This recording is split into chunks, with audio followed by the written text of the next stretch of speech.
Bon, j'ai pas le temps, mais j'ai découvert un truc, donc faut vraiment que je vous en parle. Paraît qu'il y a plus de 3000 ans, il y a un gars, dès son berceau, il est condamné à être exécuté.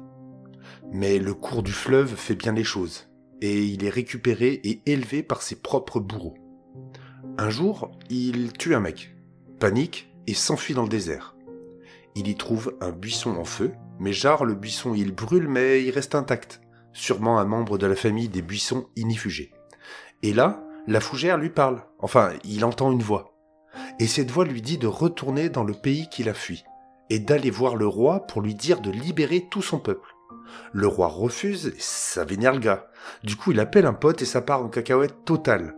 L'eau devient du sang, il y a des grenouilles partout, des moustiques vénères, une invasion de mouches, le bétail est décimé, des furoncles sur tout le monde, de la grêle des criquets, il cache même le soleil pendant 3 jours.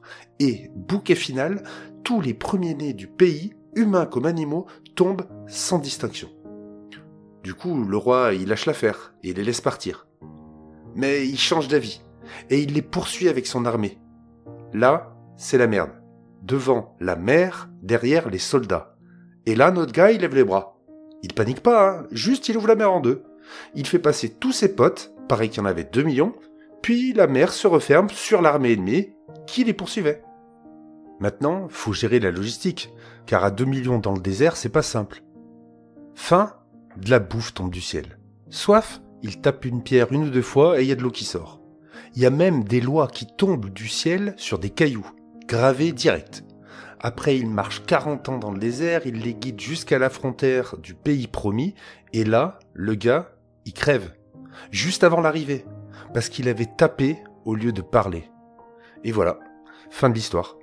Le mec a vu la mer s'ouvrir, des voix sortir des buissons, la bouffe tomber du ciel, mais pas la terre qu'on lui avait promise.